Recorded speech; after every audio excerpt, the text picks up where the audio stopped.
Birləşmiş Ştatların Pensilvaniya ştatında Lancaster deyilən bir mahal var. Sizi burada yaşayan Amişlərlə tanış etmək istəyirik. Pensilvaniya ştatında yaşayan Amiş icmasının tarixi 16-cı əsrə gedib çıxır. O dövrdə Avropada gedən reformasiya zamanı Anabaptist hərəkatı üç birliyin əmələ gəlməsinə səbəb oldu ki, bunlara Amişlər, Mennonitlər və qardaşlar daxil idi. Bu xristiyan birliklər arasında Amişlər fərqlənirdi. Onlar daha mühafizəkar idilər. Amişlər Amerikaya 1720-ci illərdə mühacirətə başlayıb və əsrlər keçməsinə baxmayaraq öz adət-ənənələrini saxlamaqda davam edirlər. Amişlər ailə və icma qaydalarına itaət edir, birlik və adət-ənənələri ilə seçilirlər. Amişlər özlərinin milli geyimlərini bugünədək saxlayıblar.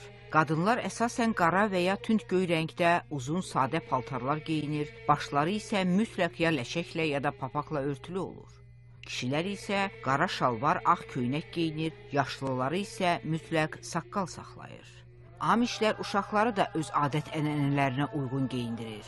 Amişlər müasir texnikadan istifadə etmir. Onlar elektrikdən istifadə etmədikləri üçün nə televiziya baxır, nə də radioya qulaq asırlar.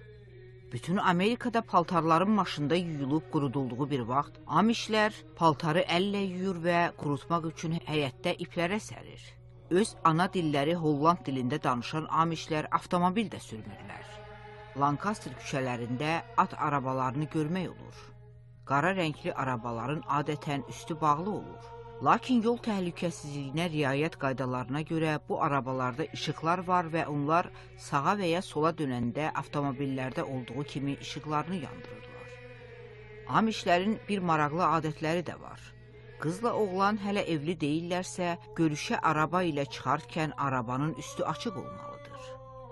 Amişlərin demək olar ki, hamısının öz təsərrüfatı var. Onlar əsasən mal-qara saxlayır, əkinçiliklə məşğul olur. Onlar yeri şumlayanda və ya məhsul yığanda traktordan, kombayndan, yəni texnikadan deyil, atlardan istifadə edirlər. Şənbə bazar isə Amişlər ailələri ilə birlikdə məhsullarını satışa çıxarır. Onlar meyvə-tərəvəz, evdə bişirilən şirniyyatlar, mürəbbələr və digər ərzaq məhsullarından əlavə əl işlərini də satırlar. Onların əldə sırınmış yorğanları çox məşhurdur.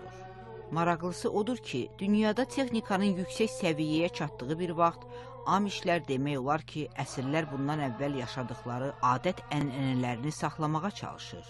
Onları görmək üçün hər il Lancasteri minlərlə turist ziyarət edir. Lancaster'da Nərminə Cəlal qızı, Amerikanın səsi.